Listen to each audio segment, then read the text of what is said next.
In a world where progress never sleeps, one company stands out as the driving force behind infrastructure and energy solutions.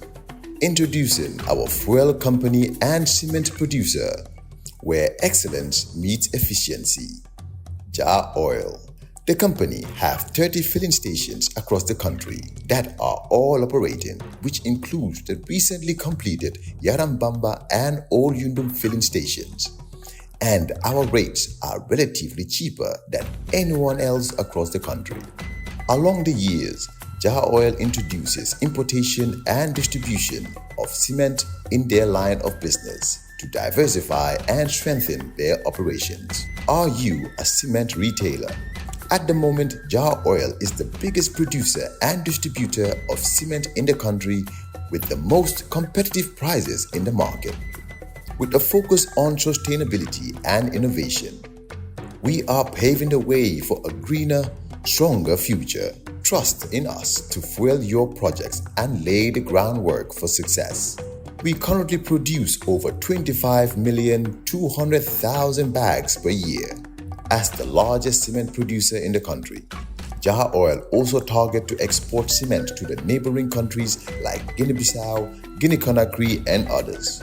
Join us on our journey to shape a world where every drop of fuel and every bag of cement makes a difference. Together, we can build a brighter tomorrow. Well, other assets also, I mean, that belong to the government that have either been recycled or mortgaged, you know, whatever the language used. I mean, we can come to those. Banjul Port, for instance, they're saying that, GPA has been sold off. Well, I think we must, I don't know what you call a sale. These are concessions. And is a concession a sale? No, absolutely. Okay. Concession is giving a right to an access for a party, apart from the government or another party, to have the right to use it in return for a compensation to the owner of the asset over a given period of time. Mm-hmm. So when you sell, title passes. I'm sorry if I sound a bit legal here. That's okay. A sale transaction, there is no recourse. It's a one-way transaction. When I sell you a car, you own that car. But when I lease the car to you, I retain the title. So leasing is a form of concession. So just that some of these concessions do take longer time over, because why the just periods are long? Because the investor would have brought in the capital and the know-how, which it will take time to recover. That's why the periods are longer.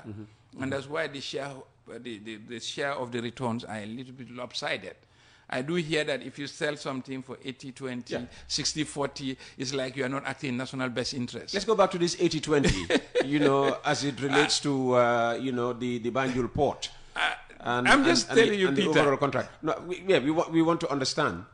So when they say, I mean, you take the port and give it to Seedy Keita, all right, the country was benefiting 100%. Now Seedy keeps $80 of every $100 he makes. Is that the arrangement with Albayrak? What has the shareholding in any concession is a reflection of two factors, principally the investment and the effort. When you concession, how much is Albayrak's investment? I mean, when the SeneGambia bridge was going to Africa 50, we heard 100. Yes. And 100 never shifted. Yes. All right? Yes. What's Albayrak brought to the table? Well, Albayrak is not as straightforward as SeneGambia bridge because it is linked to the development of a large infrastructure that is the deep sea port in Sanyang. So you will see the revenue sharing as well as the period is all influenced by the capital investment the investor would put in to develop the deep sea port in Sanyang. That's why that ratio was realized. So in return, what you are getting from the Albayrak transaction is 20% of the current revenue at the ports. In addition, at the end of the concession period, you will have a fully developed port built under the concession by Albayrak. That is why you have a 30-year concession period and a larger share of the revenue. And simply, you can, how much would it have cost you to build a deep sea port on your own if you were government? That is the foregone revenue that you have ceded to Al Barak for them to get the 80%. Was this ever calculated? How much it would have cost government to? Of course, this is how this.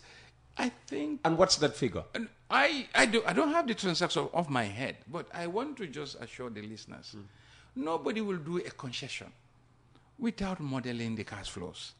And I have heard in this place that, if government does not know how to negotiate these contracts or this concession, let us ask. While we may not prefer or profess to know it all, but we do also take our safeguards. We make sure that best practice of the industry is invoked in any transaction. And in the case of the port transaction specifically, I don't want to deal a lot with the ports because that's a sector. But as a minister, I ought to know, and I'm giving you the answer. A transaction advisor was hired to support both the government position, because the transaction advisor's role is to advise the government on structuring the transaction so that the best interest of government. And that's not only that. It's not only the transaction advisor advice that will be taken. The government also have experts in the Ministry of Works, in the Ministry of Finance, that will look at this transaction and look at it from national best interest. So when you have the port and you said, 80-20, no, that's not the only payoff. How about the deep sea port that will be built in Sanyang, which is a part of the concession agreement? So not only are you getting 20% of the current revenue, but also you're going to get a fully developed infrastructure of a deep sea port in Sanyang. And these are all enshrined in the contract. So to assume that, you have novices who have no idea or no capability we are not just resting on our laurels and assuming we know it all, but we are also procuring expert advice from the market to ensure that this type of transaction that we go into are well structured for the best interest of the country. As Minister of Finance, you may not be the right officer to ask this question, whether this deep sea port in Sanyang will ever be built, given the difficulty now with the locals as to access. Well, those are social aspects of the project, but the saying. Investment rationale is there, and that if we want to inform the profit sharing and the concession period. And just, worst case scenario, where the port not to be built, how will that affect this 30-year lease of that's where the agreement will be looked at, because those are conditions enshrined in the agreement. If defaults happen, that's like you negotiate the contract. And there are various ways, our legal team, we hope we don't get there. But in the event that did not happen, because that formed the basis of the cash flow projections, that formed the basis of the revenue sharing, and that formed the basis of how much it will take to invest. So we don't know. All these are future events. If, God forbid, in the unlikely event it doesn't happen, because that's the contract has conditions. Because that's what's in it for us, is the deep sea port. Of course. Because already Al Bayrak has taken on, an entity that is making money. Of course. I think this is like you are foregoing current revenue for long-term asset investment. So that's it. But I'm just giving you how these type of transactions are structured. And we can go on and on. But be rest assured, best talent of government is deployed to any transaction of a long-term nature like this. Going on would take me to the SeneGambia bridge, or what, purists like me would want to keep calling the Trans-Gambia bridge.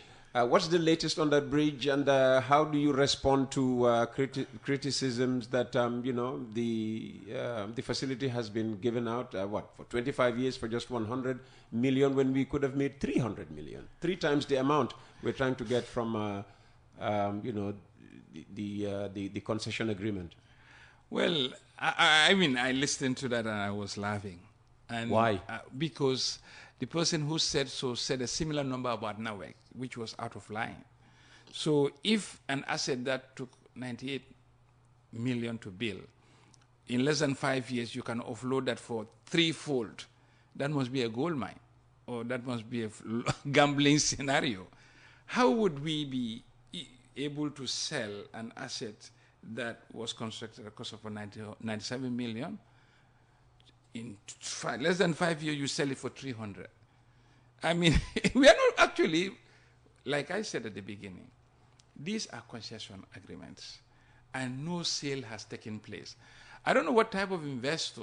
Title has not passed. The SeneGambia bridge is a Gambia government-owned bridge. Title is vested in the Gambia government and is domiciled and is immovable.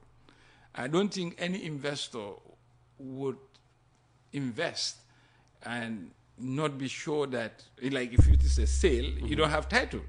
If it is a sale, we should have done the sale. Our documentation would say SeneGambia bridge from this date onwards now belong to Africa 50. But we did not sign a sale agreement. We signed a concession agreement, and the bridge lifespan is more than 50 years. The concession is for 25 years, half of the lifespan. And we structured this transaction in such a way that it is return driven.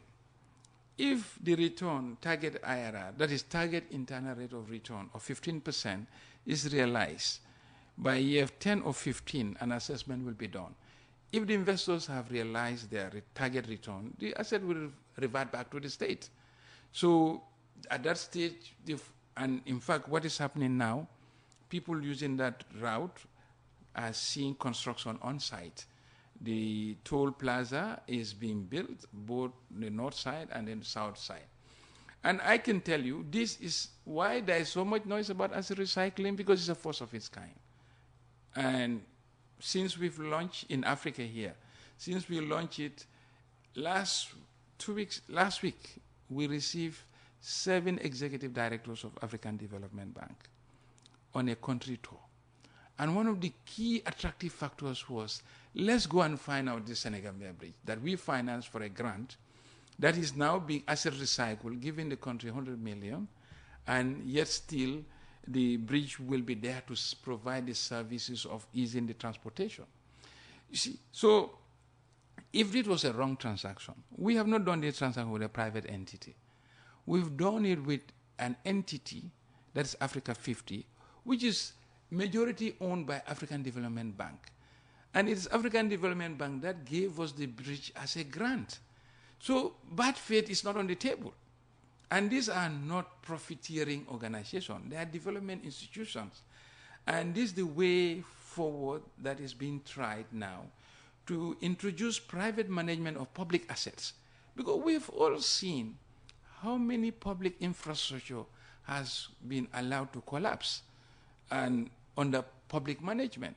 So the vogue in town now is to introduce the private sector to managing public infrastructure. One, the longevity of the asset is preserved, efficiencies will be there, more revenue will be mobilized. And what we are hoping with this transaction is not just only a financial transaction in terms of better management of the asset, but it's also a financial management tool.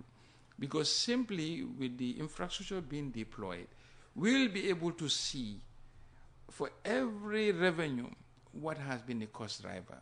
Like, for example, for every time, if they tell me we generated 10,000, that 10,000 will be translated into how many cars, how many bicycles, how many motorcycles, how many lorries. That will bring about accountability. As we speak, even though we had improved efficiencies, but that is a work in progress. And we do not have the infrastructure or the technology to deploy as government to be able to do that granular breakdown of traffic in the form of city cameras, to scan the vehicles and ensure that what revenue is to be collected is collected. So these are all tools to, in a nutshell, a digital management, introducing digitalization to enhancing public resource management. Mm-hmm. Yes. Okay, you spoke about Africa 50, yes. Which is tied to the Africa Development Bank. Afrixim. Yes. I mean, you're supposed to be, in negotiations with them, or maybe it's far advanced. About what, $75 million that they're supposed to give to us. You want to update us on that? Well, I had two versions of this. One, I had NRA was raising 75 million. Yes. No, GRA initially. What I had in the first press conference was GRA. Or maybe slip of the tongue. Yeah, that was what I had. Yeah, okay. I was in there, but I listened. Yeah. But on this it program, is NRA. it was NRA. Yes, it is NRA that is doing. And again, this is not direct government borrowing. As we know, And that seems to be where the difficulty is. You see, I think people are, well, maybe partly the ministry need to communicate more. Yeah. But I do know that the central bank has been widely communicating since the launch of the capital market. The capital market has been launched, it's functional. Yeah, we've spoken extensively about the capital This market. transaction that they are talking is not even consummated yet. It's a work in progress, but it's not any government borrowing. But it shows they have information. Of course, but we are not hiding. Because once, Peter, this is a capital market transaction. Whatever is in the capital market, it has to be transparent. It has to have, every market participant should have access to equal information. So we cannot do a capital market transaction as a government and then assume that it should be privy to a limited circle. No.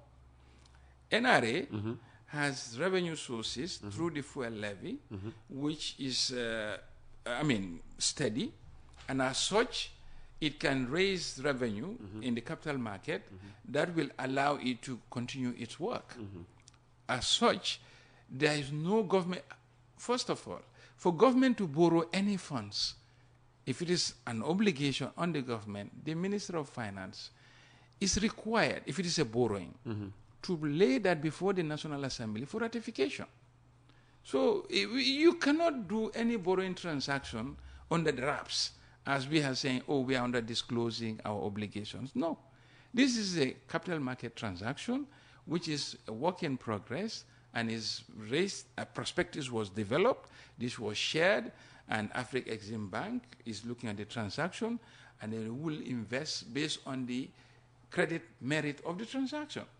So if the 75 million is invested, it's going to be invested by Africa Exim Bank, yes, into the bonds issued by NRA, based on the underlying revenue pool that NRA generates to service those over time. So this is the nature of the transaction. There is nothing there is no obligation. So nothing's been closed out yet? No, the transaction is a work in progress as we speak. And it's a capital market transaction, and capital market transaction must be very distinguished from private transactions, where it's between two parties. And government cannot go into any private transaction, because by very nature of government finances, everything must be in public domain. So to say that we are borrowing discreetly 75 million and not disclosing it, and we even hear that, oh, Senegal, misreport, all of these things we hear, it's not right. This is a work, and Africa Exim Bank is also a multilateral development bank. You see, there are certain things that are a given. If you deal with a private party, then you can put bad faith as one of your due diligence checklists, or, KYC, who to know. But when you deal with a multilateral institution of which you are a shareholder yourself, those are a forgiven. Those are so a the given. Gambia is a shareholder in Africa Bank? Oh, yes, certainly. Otherwise, they will not do transaction with us. So I think this must be very well understood, that if you deal with a multilateral, and all multilateral institutions, shareholder agreements have been ratified duly by the National Assembly. So there is no dealing you can have. And in fact, we invite every party to where this suspicion raised. If this transaction closes, the full detail will be available, because Afri-Exim is a publicly owned institution, it's a multilateral, and I don't see any benefit of making these transactions so hidden, as if, I heard that, they are doing this, then they are not telling the people. The transaction is a work in progress. It is a capital market transaction. Anybody can write to the Capital Market Authority of the Central Bank and ask for the details of the transaction. So, but of course, I think it is telling us we need to communicate more, and we will continue to do so, and hence we are here. On the issue of writing to the Capital Market of the Central Bank, Yes. I can assure you one person who will do that as we speak will be Madi Jobate. He's probably in that process. Well, right now. his doors are open. His doors are open, yes. What about the Islamic Development Bank? Did the Gambia contract a loan of about $2 billion without disclosure? Telling us.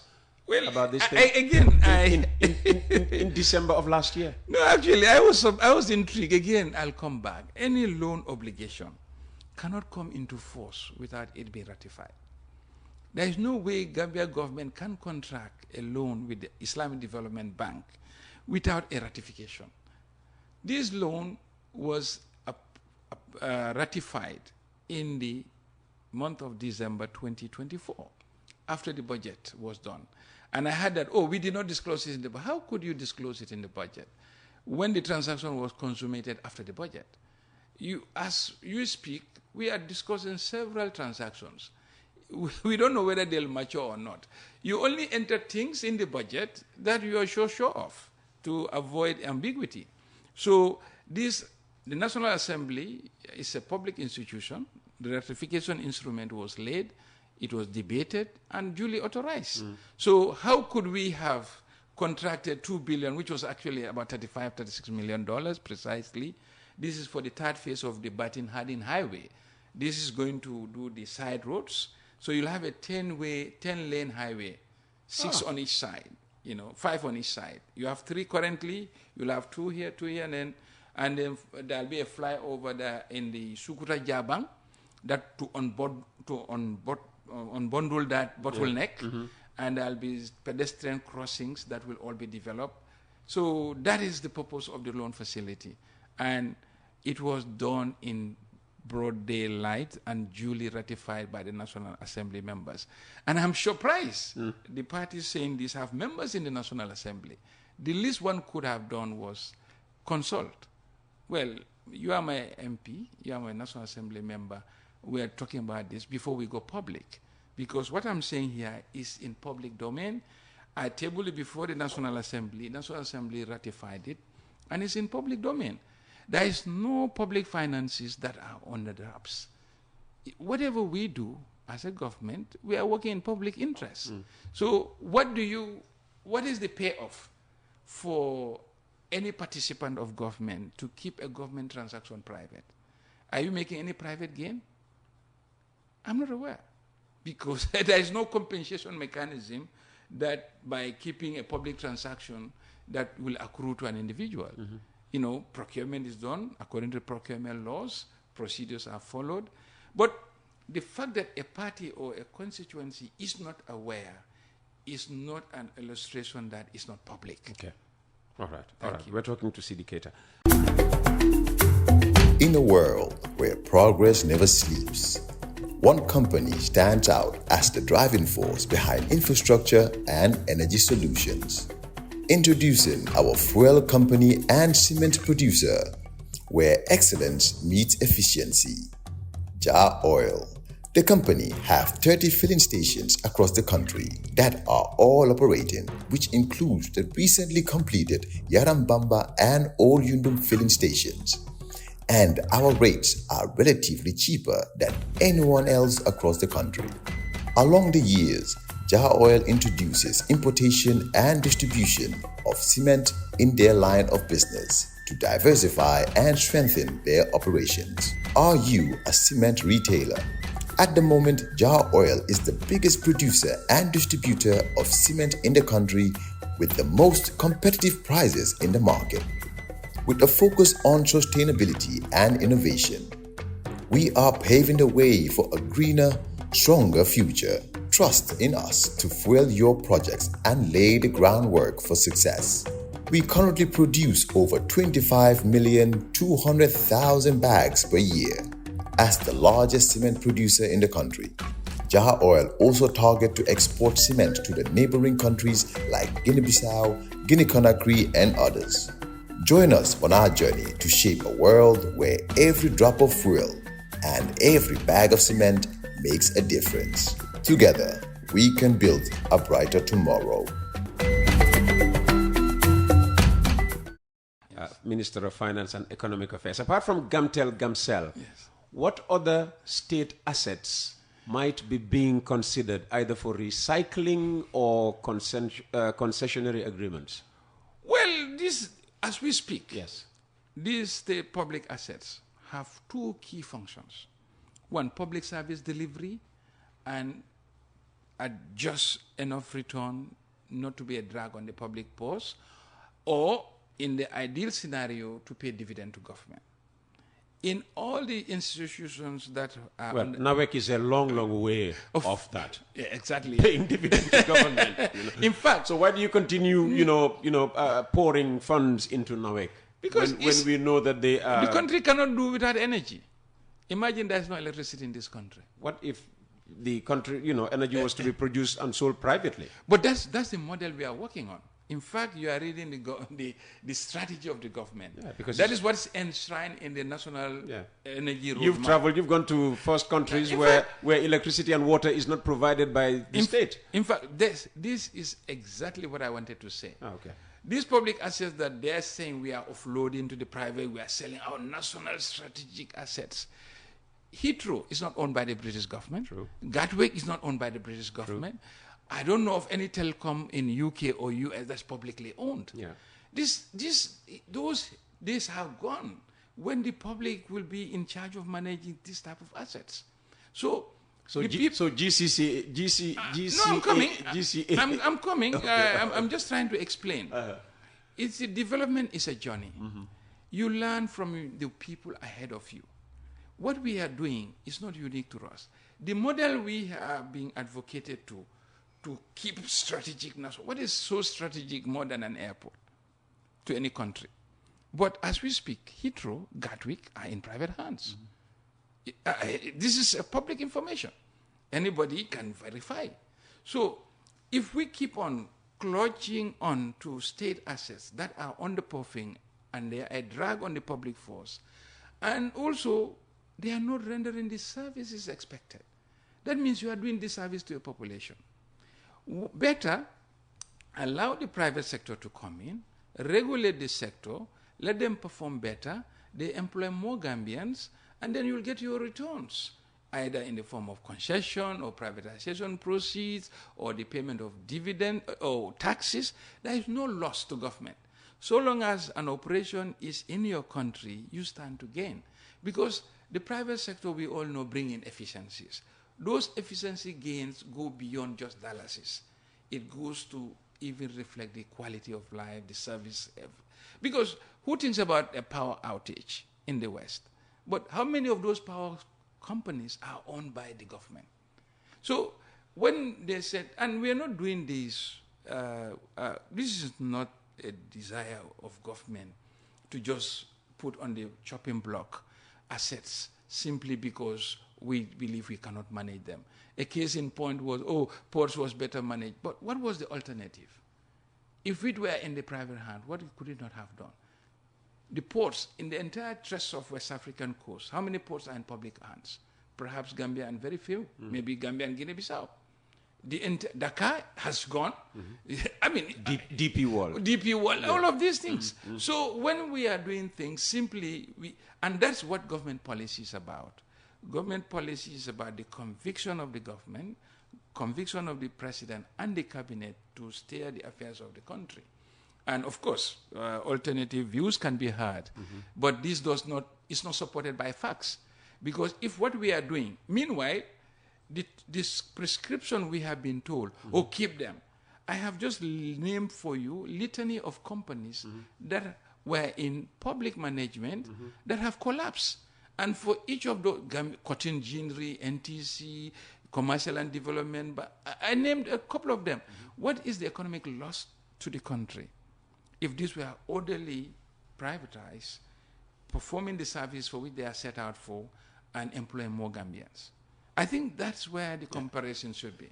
My question still has not been answered. Apart from Gamcel, what other institutions might be being considered for either recycling or concession? Well, this is at the sector level. I hear about the Friendship Hotel, for instance, the Stadium Hotel, in other words. Yes. The Friendship Hotel is on the leasing. Again, it's not sold. It's the management. And in fact... you already found... It's on the leasing. Oh, okay. That's what's being proposed. Oh, okay. That's the approach. So you're looking for somebody to lease it to? Yes. Okay. It's not like... Okay. If you go to even these hotel chains... Okay. Let me just explain. Yeah, go ahead. Even if you go to a hotel like Hilton does not own that building in a number of instances. They are owned by investors. But Hilton bring in its hotel management capability, and the investors of that infrastructure lease it to them to manage it, and they share the profit. So this is how it works. Okay. It's not like, but I want to explain and emphasize, if we keep repeating what has been done since 1965 to date and has not delivered returns or results, so continue that trajectory might not cut it out for us.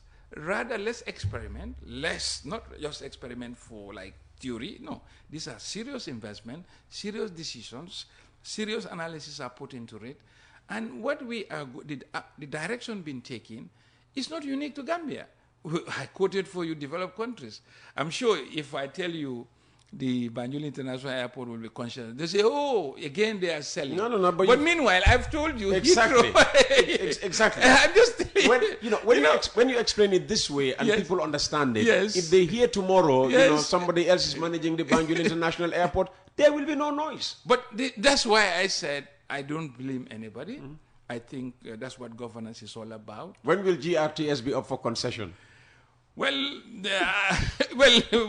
I have no idea. That depends on the sector, depending on what the sector believes. Yes. All right, we're talking. And you could have done a very good job as a private investor to turn it around if it is not performing. Why not? Is it performing? Well, I think we're happy with it so far. Okay. I'm not in the sector. You still give them millions every year. Yes. Nobody gives me anything. But you see, that's where the efficiency is all about. With that million, with your expertise, if you are managing it, maybe you could have done more. Or maybe I should try to sell West Coast Radio over to them. In fact, Peter, that's how economies develop. If you look at the way the world works, you have all these companies, Microsoft, Google.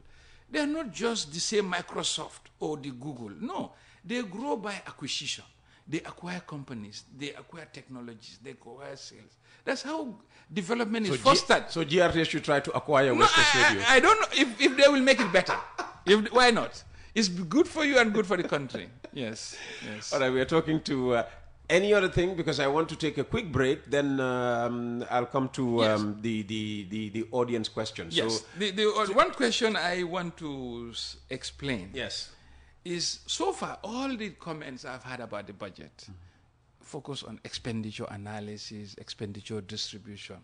But the one thing, which is this number one aspect of the budget I've not had, which is what resource mobilization. Which is the revenue side. Okay. And I think this is one of the biggest achievements of this government. In 2022, the tax revenue was 11.6 billion. In 2024, is 20.8 billion. We're talking about an increase of 79% in 2 years. So I think this is a laudable achievement of His Excellency Adama Barrow's government, and under the leadership of the President, because the credit goes to him. He allowed the reforms that form the basis of this quantum leap in revenue performance to be rolled out. And he is a hands-on person. He's a businessman. He brings his business acumen to analyzing some of these transactions for the information of the audience. So a budget analysis is incomplete by looking at one side of the equation. It must look at how those expenditures are funded. And the government of the Gambia has increased the domestic resource mobilization. In fact, for your information, we have been touted in the recent macroeconomic outlook launched by the African Development Bank. I was one of the panelists. It was myself from Gambia and the Minister of Finance of Ethiopia. And the question posed to me is, what are the strategies your government have put in place to witness these quantum leaps in domestic resource mobilization? It's more resilient, it's more sustainable, and it's more predictable. So I think, of course, they cannot, because the whole emphasis of the discussion I saw was to water down government, to say like we are misallocating resources, not prioritizing where we should put priorities. But the key achievement for me in the short term has been the domestic resource mobilization and the resilience. Most of this road infrastructure, as we speak, are financed domestically. And that is a huge achievement. And I would want the public to help government to ensure the integrity of revenue collection so that everybody has a stake. How can they do that? Well, to make sure that if you go to the shop, for example, your invoice is without a VAT, you ask the shopkeeper, is this a VAT invoice? Why is my VAT? Then that way, the accountability mechanism must be a bottom up. If you sold a product that should have this sticker and it's not on it. And you have no idea what quantum leaps we've witnessed. In a normal steady state, when you launch a reform, you expect an increase of performance by 20-30%. But when we launch these digitalization reforms, some of the jumps have been in 5 folds. And this is without any imposition of new taxes, without any increase of the tax rates. All we are doing is to enhance compliance, to ensure that what is for government should come to government. On that issue of not, introducing new taxes, Yes. we had this conversation recently Yes. over flour, coming from outside. Yes. You remember this short period when we had the bread shortage, when the Bakers Union wanted to increase the price of bread by over 25%. Yes. The explanation I understood was they were querying, the money they had to pay for these stickers. This is on the excise stamp. Yeah, the excise stamp. This is on top of whatever other payments were there before. So this excise stamp is a new cost on top of. No, the excise stamp is not that expensive. It's about even if it is half a butut, it's extra cost. But that extra cost has twofold payoffs. Not only to government in terms of enhanced revenue, just to make sure that what is excisable is excised, but also for the owner of the factory, so that pilferages will be determined. Well, they don't see it that way. But they're paying extra. No. If you look at the economics of it, if you are operating in a factory like that, such losses are normally a factor of your cost. But with this digitalization, if they've been keeping track, they would have realized that the loss has gone down significantly. And I think, in a nutshell, those efficiencies internally accruing to themselves is what they stamp. All right. Yes. Seedy Keita is with us. It's almost 10 o'clock. He's still here. We will keep him here until 11 if necessary. We're going to take a break, not for coffee, because we can't take any coffee or tea right now, but a necessary one to remind all viewers and listeners that the program is sponsored. On YouTube, our sponsor is Ja Oil. In a world where progress never sleeps, one company stands out as the driving force behind infrastructure and energy solutions. Introducing our fuel company and cement producer, where excellence meets efficiency. Ja Oil. The company have 30 filling stations across the country that are all operating, which includes the recently completed Yarambamba and Old Yundum filling stations. And our rates are relatively cheaper than anyone else across the country. Along the years, Ja Oil introduces importation and distribution of cement in their line of business to diversify and strengthen their operations. Are you a cement retailer? At the moment, Ja Oil is the biggest producer and distributor of cement in the country with the most competitive prices in the market. With a focus on sustainability and innovation, we are paving the way for a greener, stronger future. Trust in us to fuel your projects and lay the groundwork for success. We currently produce over 25,200,000 bags per year. As the largest cement producer in the country, Ja Oil also target to export cement to the neighboring countries like Guinea-Bissau, Guinea-Conakry, and others. Join us on our journey to shape a world where every drop of fuel and every bag of cement makes a difference. Together, we can build a brighter tomorrow.